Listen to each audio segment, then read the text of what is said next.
무더운 날씨가 이어지고 있습니다. 지난 한 주 일상생활 하시는데 많은 고생을 하셨으리라고 생각합니다. 저는 조금 다른 이야기지만 발목을 다쳐서 이 더운 날 고생하고 있습니다. 오늘 카메라 눈높이가 조금 낮아졌는데 제가 지금 앉아서 예배를 드리기 때문입니다. 어쨌든 다쳤기 때문에 이렇게 함을 양해해 주시기 바랍니다. 적당히 운동도 하고 영양과 규칙적인 생활을 챙기는 것도 중요하지만 무엇을 하든 조심해서 규모 있게 하는 것, 그것이 가장 중요한 것 같습니다. 언제나 평안하시기를 바라며 오늘 은혜로운 주일 보내시길 바랍니다. 마태복음 5장도 이제 얼마 남지 않았습니다. 5장 부분은 팔복을 묵상하며 많은 시간을 보냈고 그 과정에서 많은 은혜가 있었습니다. 6장으로 넘어가면 주님 가르쳐 주신 기도, 우리가 조금 전 묵상했던 주기도문이 있습니다. 이것도 팔복처럼 각 구절을 깊이 묵상하며 주님께서 우리에게 가르치시는 의미를 잘 생각해 보고자 합니다. 주님의 말씀을 사모할 때 항상 은혜로운 시간 되기를 바랍니다. 이제 오늘 말씀 제목은 악인을 대적하지 말라입니다. 본문 39절을 인용하여 지은 제목이긴 하지만 사실 오늘과 다음 주 말씀은 우리가 심정으로 받아들이기 참 어려운 내용입니다. 살인하지 말라, 간음하지 말라에 대한 그 내용 말씀은 이해하기 어려운 말씀이었다면 그래도 저렇게 사는 것이 옳은 것이다 이렇게 생각하셨을 것입니다. 지난주 맹세 내용은 이해하기 어렵지만 그래도 하나님과의 참된 소통이 말로 하는 것이 아니라 마음을 들이며 행하는 것으로 충분한 것이다. 이렇게 깨닫고 생각하셨을 것입니다. 그런데 오늘과 그리고 다음 주 말씀은 머리로는 참 옳다고 생각하는데 어렵다라기보단 그렇게 살기 싫다에 가까운 내용입니다. 답답하고 좀 이거는 좀 아닌 것 같다까지는 아니더라도 참 마음이 막막하고 답답하다 이런 느낌을 많이 갖게 될 것입니다. 저도 이 말씀 묵상하면서 솔직히 그렇습니다. 하지만 어쨌든 성령께서 깨닫게 하시는 만큼이라도 함께 말씀을 나누고 또 가능한 만큼 주님의 뜻에 구하며 순종했으면 하는 마음입니다. 오늘 말씀 속에서 주께 깨닫게 하시길 바라며 오늘 본문 첫 부분을 읽어보도록 하겠습니다. 오늘 본문 첫 부분 38절 말씀입니다. 또 눈은 눈으로 이는 이로 갚으라 하였다는 것을 너희가 들었으나 이렇게 되어 있습니다.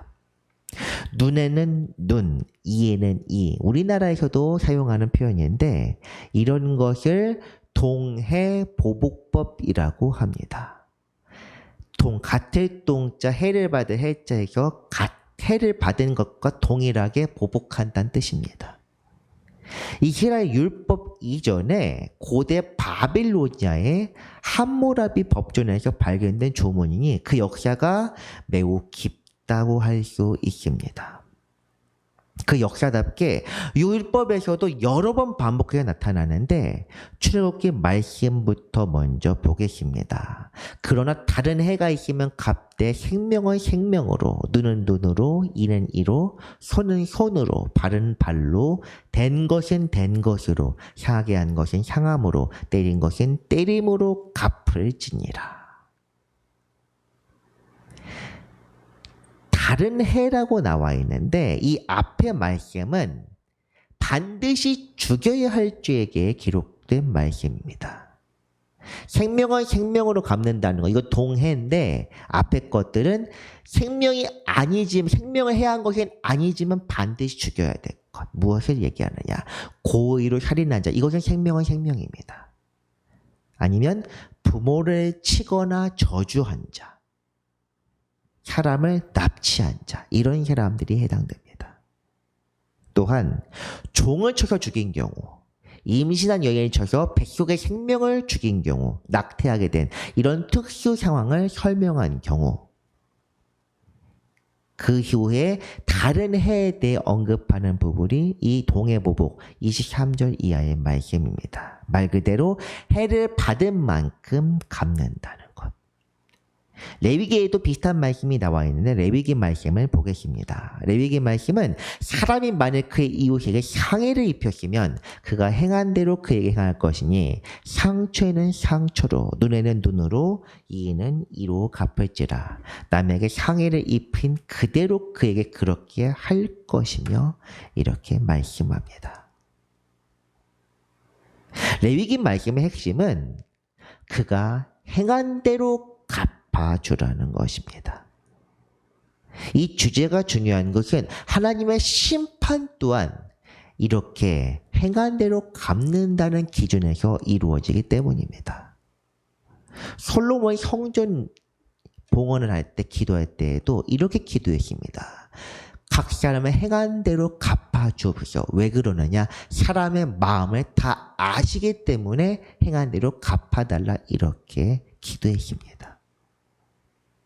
우리가 죄를 지은 대로, 마음속에 죄를 품은 대로, 주님의 거역한 대로 심판을 받고 그 대가를 치르게 되기 때문에 예수님께서도 살인과 간음할 때 그 마음속에 있는 악의나 음행, 마음의 음행을 굉장히 경계하시면서 가르치셨던 것입니다. 중요한 것은 이 동해보복의 목적과 의미이고 이것을 우리는 분명히 알아야 합니다. 이것은 어린아이들의 싸움처럼 한 대 때리면 한 대 맞아라 이런 뜻이 아닙니다. 공정한 판결을 내리면서 해를 받은 사람들이 감정대로 보복해서 과하게 보복하는 등의 또 다른 문제를 초래하지 않도록 막는 것이 목적입니다. 조금 전 말씀드린 것처럼 과하게 보복하거나 힘이나 권세가 없는 사람들이 해를 받고도 아무 대처도 할 수 없는 그런 상황들, 이런 문제들을 막는데 효과적인 법적 조치가 바로 오늘 우리가 지금 읽었던 동해보복법입니다. 그렇지만 예수님께서는 율법에도 나오고 이렇게 합리적인 정당한 보복 자체를 거부하고 사랑과 진리로 하나님 앞에 살아가야 한다는 것을 가르치십니다. 먼저 39절 말씀 한번 보겠습니다. 39절 말씀 어떻게 되어 있냐면은 나는 너희에게 이르노니 악한 자를 대적하지 말라. 누구든지 내 오른편 뺨을 치거든 왼편도 돌려대라고 이렇게 말씀합니다. 뺨을 칠 때 반대쪽 뺨도 돌려대라. 오늘 말씀 예시들, 이 예수님이 가르치는 말씀 중에서 가장 유명하고 잘 알려진 말씀입니다. 물리적인 해를 당했을 때 같은 방식으로 보복하지 말라는 것. 물론 이런 예시들도 중요하지만 이 39절에 가장 중요한 것은 오늘 제목이 되는 부분, 다시 말해 악한 자를 대적하지 말라입니다. 왜 악한 자를 대적하지 말라고 말씀하겠습니까? 그 이유는 하나님께서 그런 삶을 원하시기 때문입니다. 물론 율법에서는 한 대로 갚으라고 얘기하고 하나님께서도 그렇게 갚겠다고 말씀하시지만 그 하나님도 우리에게 관용과 은혜를 베푸시기 때문에 우리가 지금 하나님의 이름을 부르며 살아갈 수 있게 되는 것입니다. 한 대로 갚는다고 해서 하나님께서 실제로 그렇게 갚으시지는 않습니다. 오늘 말씀에서 악인을 대적하지 말라. 다음 주 원수를 사랑하라. 이 두 가지가 세상에서 어려운 일을 겪거나 악한 자의 표적이 되었을 때 하나님의 사람들이 대응해야 할 자세입니다. 하나님께서는 온 세상과 모든 사람들을 마음대로 하실 능력과 그럴 자격이 있는 분입니다. 하지만 그분께서는 언약을 배반하는 사람들을 진노로 멸하지 않으시고 자기 아들을 보내셔서 다시금 기회를 주셨습니다. 그것이 바로 십자가의 은혜요. 우리 교회의 이름이기도 한 부활생명의 능력입니다. 언약을 배반한 사람들을 진노로 멸하지 않으셨다. 이것이 중요합니다. 하나님께서 만약 인간처럼 감정대로 행하시는 분이셨고 혹은 법대로 하시는 분이었다면 살아남을 사람은 아무도 없습니다.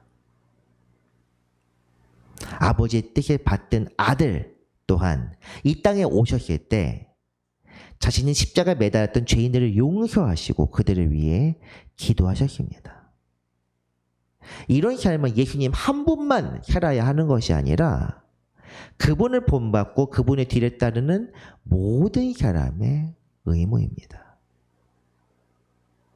교회에서 참 많이 사용하는 표현들이 있습니다. 은혜 받은 자, 구원 받은 자, 이런 표현 참 많이 씁니다. 은혜 받았다, 구원 받았다. 어떤 곳에서는 조금 더 정확하게 먼저 은혜 받았다, 먼저 말씀을 받았다, 이런 표현을 쓰기도 합니다. 엄밀히 말하면 틀린 말은 아닙니다. 언제나 말씀드리지만 이런 표현들 자체가 문제가 되는 것은 아닙니다. 문제가 되는 것은 이런 말을 하면서 은혜를 받은 자, 구원에 합당한 자로 살지 않는 그런 삶의 양식과 모습이 문제가 됩니다. 어떤 모습입니까? 교회 안에 서로 분쟁하는 것, 악의적으로 사람을 깎아내리는 그런 부류가 있습니다. 이런 부류는 우리가 살인하지 말라 이 부분에서 읽은 것처럼 악의로 사람을 대하는 그런 사람들, 이런 사람들은 구원에 합당한 사람들이 아닙니다. 하지만 이러지는 않더라도 내가 무엇인가 해를 받았을 때 그 사람에 대해서 악감정, 악의가 생겨나서 받은 데 이상으로 보복하는 사람들이 있습니다. 격노하고 격분해서 용서하지 않고 반드시 내가 받은 것 이상으로 갚아주는 것. 오래전 유행했던 드라마 노래처럼 내가 상처 준 만큼 다 돌려줄 거야. 그렇게 결심하고 결의하고 헛맹세를 하는 사람들이 있습니다. 용서하지 않는 정도, 보복하는 것, 그 이상으로 자기 앞에서 고개도 들지 못할 만큼 모욕을 준 경우도 있습니다. 이런 일들 교회에 오래 다니신 분들은 아마 꽤 경험하거나 보셨으리라고 생각합니다. 가해자가 되는 경우도 있고 피해자가 되는 경우도 있습니다. 당연한 말이지만 오늘 말씀에 의하면 이런 행동들은 주님 보시기에 심히 악합니다. 악을 품고 나에게 대하는 사람들, 나에게 해를 끼치는 사람들이 있더라도 맞대응을 하지 말라. 예수님이 그렇게 하셨기 때문에 성경은 그렇게 말씀합니다. 이것은 권유나 권장사항이 아닙니다. 오늘 말씀 제목도 그렇지만 이것은 의무입니다. 다음 주에 더욱 확실하게 명령하는데 무엇이라 명령하느냐? 원수를 사랑하라. 이 원수 사랑은 말로는 참 쉬운데 실제로 행하기는 정말로 어려운 일입니다. 용서하는 것은 물론이고 다윗 왕이 했던 것처럼 하나님 앞에서 원수들의 행적을 말하며 저주를 퍼붓는 것도 하지 말라고 말합니다. 그 이유는 무엇이냐? 간단합니다. 예수님이 그렇게 하셨기 때문입니다. 악의를 품고 자기의 십자가에 매다는 사람들까지도 그들을 위하여 기도하며 저들을 용서하여 주옵소서. 예수님께서는 그렇게 기도하셨습니다. 그렇기 때문에 예수님이 말씀하십니다. 가서 너도 이와 같이 하라. 이제 다음 부분 40절 말씀 한번 보겠습니다. 40절 말씀 보면은 비슷한 사례입니다. 또 너를 고발하여 속옷을 가지고자 하는 자에게 겉옷까지도 가지게 하며 이렇게 말씀합니다. 고발하여 속옷을 가지려는 사람, 빚에 대한 담보물을 말하는 것입니다. 채무자, 빚을 진 사람이 빚을 갚을 때까지 채권자에게 어떤 저당물을 주는 것, 이것은 우리가 쉽게 이해할 수 있는 내용입니다. 그런데 간혹 가혹한 채권자들은 빚의 담보로 살아가는데 반드시 필요한 것들, 옷과 같은 것까지도 빼앗으려 하는 것, 그것이 바로 오늘 지금 우리가 보는 말씀입니다. 오늘 말씀은 이처럼 빚진 것에 대해서 가혹하게 대하는 자에게 저항하지 말고 원하는 대로 그냥 주라고 말씀합니다. 39절도 그렇지만 40절 말씀도 참 어려운 말씀입니다. 모욕을 당하거나 피해를 당했을 때 참는 것은 정말 힘들지만 억지로라도 할 수 있습니다. 억지로가 아니라 때로는 힘이 없어서 어쩔 수 없이 할 수도 있습니다. 그런데 이 경우는 생명의 위협을 가하는 악한 자들에게도 대항하지 말고 그냥 빼앗는 대로 빼앗기라고 말씀하는 것처럼 보입니다. 왜 이렇게까지 해야 할까? 말씀을 전하는 저도 솔직히 납득이 가지는 않습니다. 그렇지만 저 자신을 포함하여 우리 모두가 기억해야 할 것이 있습니다. 무엇이냐? 우리는 주님의 제자입니다. 제자란 무엇이냐? 주님의 뒤를 따르는 추종자란 뜻입니다. 주님께서 우리에게 요구하시는 것이 무엇인지 생각하며 오늘 내게 말씀하시는 주님 뜻이 무엇인지를 살펴야 합니다. 그리고 가장 중요한 것은 보복하는 것이 우리 자신의 역할과 몫이 아니라는 사실입니다. 이 말씀을 우리가 분명히 알아야 합니다. 어떤 말씀이냐? 지금 읽는 말씀 신명기서 말씀입니다. 이거 구약의 율법입니다. 그들이 실족할 때 그때 내가 보복하리라. 그들의 환난 날이 가까우니 그들에게 닥칠 그 일이 속히 오리로다. 참으로 여호와께서 자기 백성을 판단하시고 그 종들을 불쌍히 여기시리니 곧 그들의 무력함과 갇힌 자나 누인 자가 없음을 보시는 때로다. 아멘. 실족할 때가 어떤 때입니까? 외세에 의해 고통을 받는 것, 믿지 않는 자들에 의해서 학대를 당할 때입니다. 주님을 믿지도 섬기지도 않는 자, 강포한 사람들이 주님의 백성들을 학대합니다.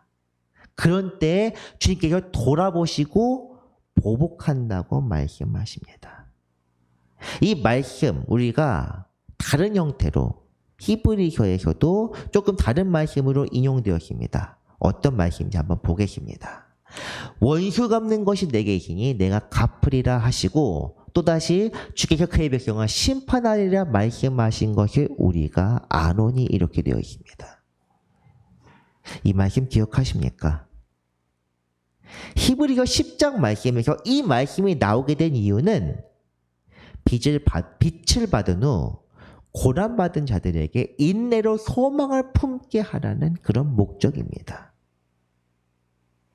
오늘 말씀도 마찬가지입니다. 모든 제자들, 우리들의 삶도 이런 것입니다.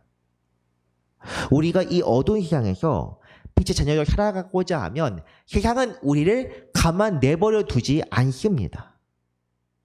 악한 방식으로 우리를 학대하고 환난과 고난과 박해를 통해 우리를 넘어뜨리려 합니다.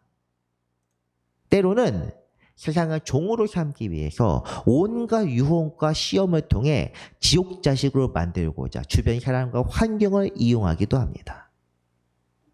그렇게까지 할 필요 없다. 좋은 게 좋은 거다. 이런 식으로 말입니다.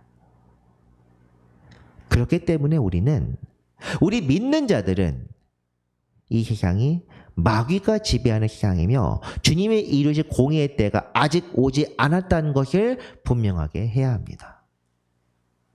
하나님의 말씀을 맡은 자요, 주님의 뒤를 따르는 제자들이라고 하더라도 인간적인 방법으로 세상을 정복할 때 하나님의 이름을 드높일 수 있다는 것은 착각입니다.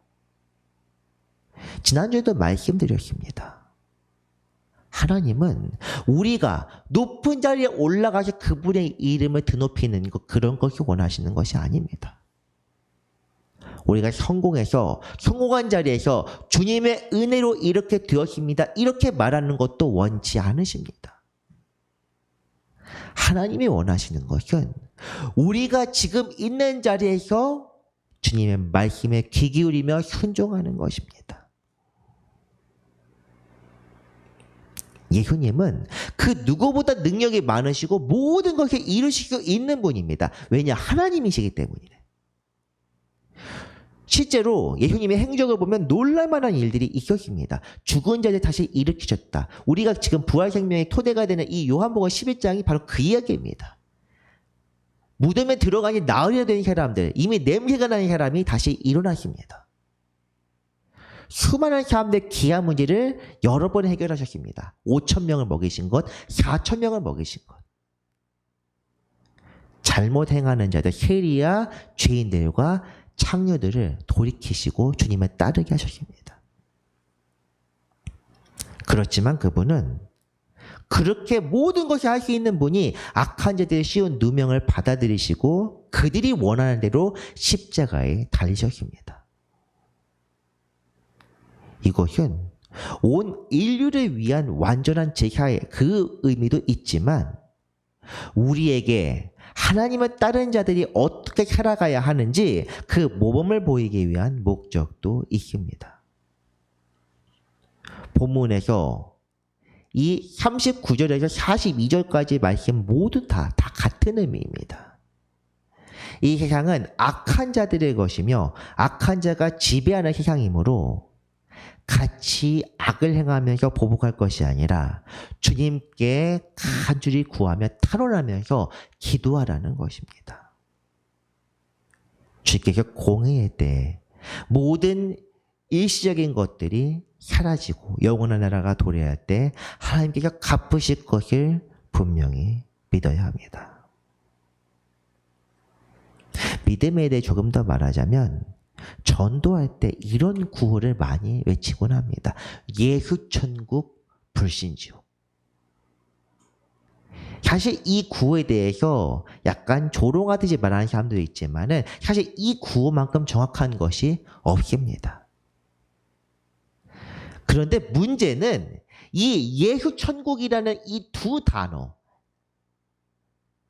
이것에 대해 제대로 이해하는 분이 그렇게 많지 않으며 이 구호를 외치며 전도하는 분들도 이 의미를 모르는 경우가 정말로 많다는 것이 문제입니다.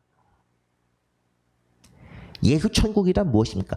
예수님을 믿는다는 것. 예수를 믿는 사람들이 천국에 갈 것이다.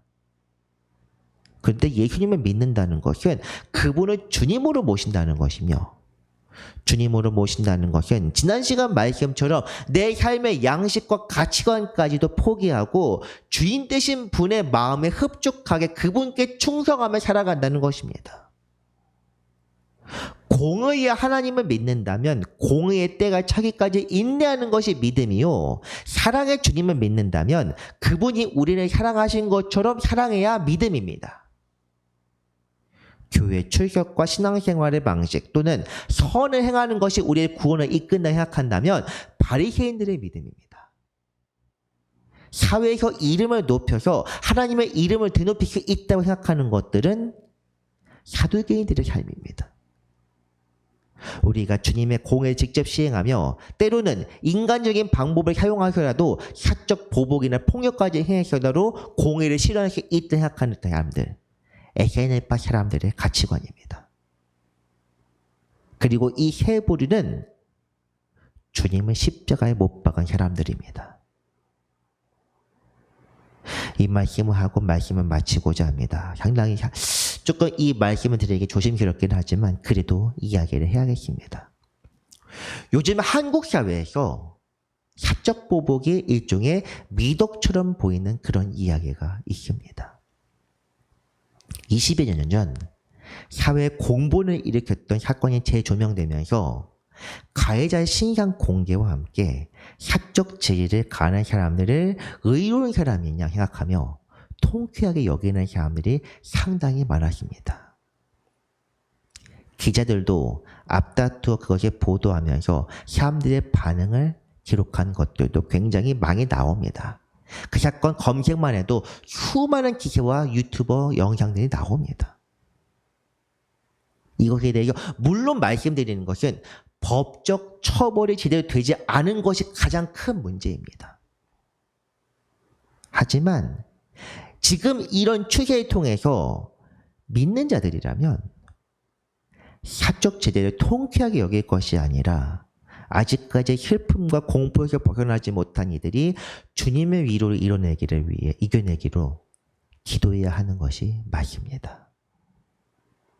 나아가 정 그들에게 힘이 되고 싶다면 어떻게 하면 도울 수 있을지 지혜를 달라고 기도해야 하는데, 통쾌하게 여기는 사람들은 많아도 이렇게 기도하는 사람들은 제가 보기에는 없는 것 같습니다. 피해자를 위해 기도하는 것이 아니라 가해자를 처단해달라고 기도하는 사람들이 훨씬 많습니다. 정치판도 마찬가지입니다. 정치판에서도 우리의 반대편에 있는 사람들을 위해서 그들을 없애달라고 기도하는 사람들을 많이 들었습니다. 그런데 정말로 악인을 대적하지 말라는 말씀, 원수를 사랑하는 말씀처럼 정말 그들을 위해 기도하는 사람들이 있는가, 그런 생각이 듭니다. 우리에게 요구하시는 것은 사회를 변형시키는 사회운동이 아니라, 법을 개정하도록 외치는 것이 아니라 연약하고 상처받은 이들을 찾아가서 그들에게 주님의 사랑을 전하며 함께 하는 것입니다. 주님께서 그렇게 하셨고 초대교회 성도들이 그렇게 살았습니다. 사회적 문제는 집권자들을 통해 해결될 수 있으므로 우리는 이 집권자들을 위해서 기도해야 하는데, 이것이 바로 우리가 화요일부터 같이 하게 될 6.25 호국기도회의 핵심 주제입니다. 이것을 위해서 이번 주 화요일부터 기도 자리에 나아갈 때 우리 마음속에 분노나 악의나 그런 감정이 아니라 주님의 뜻이 무엇인지 생각하며 그렇게 기도 자리에 나아가시면 합니다. 그 뜻대로 살아가도록 지혜를 주시기를 저는 여러분을 위해서, 그리고 저 자신을 위해서 계속 기도하겠습니다. 주님께서 부르시는 기도의 자리에 함께 할 수 있기를 간절히 바랍니다. 말씀을 정리합니다. 세상에서는 어둠에 속한 자, 악한 자가 자기 마음대로 행하며 주님의 사람들을 박해합니다. 그럴 때 주님께서는 그들에게 대적하지 말고 그들이 원하는 대로 내놓으라고 말씀하십니다. 이것은 저항하지 말라는 것이 아니라 보복하는 행위가 우리 자신에게 있는 것이 아님을 깨우치시는 말씀입니다. 우리가 주님의 뜻대로 살아갈 때 공의의 하나님께서 우리에게 그 선하신 대로 갚아 주실 것입니다. 이것이 마음에 품고 소망을 살아가는 모든 성도 되시기를 간절히 바랍니다. 기도하겠습니다. 은혜로우신 주님, 감사드립니다. 우리에게 선을 가르치시고 의의 길로 이끄시는 은혜를 오늘도 생각합니다. 주님, 인간적인 방법, 세상적인 방법을 따르는 것이 아니라 모든 순간에 주님만을 생각하게 하여 주옵소서. 고난받을 때 기도하고 기쁜 일이 있을 때 찬송하며 주님의 뜻을 날마다 찾으며 살게 하여 주옵소서. 주께서 기쁘게 받으시기까지 날마다 주님께 더 가까이 나아가는 성도의 삶을 살게 하여 주옵소서. 우리에게 참된 본을 보여주신 사랑의 주 예수 그리스도의 이름으로 기도합니다. 아멘.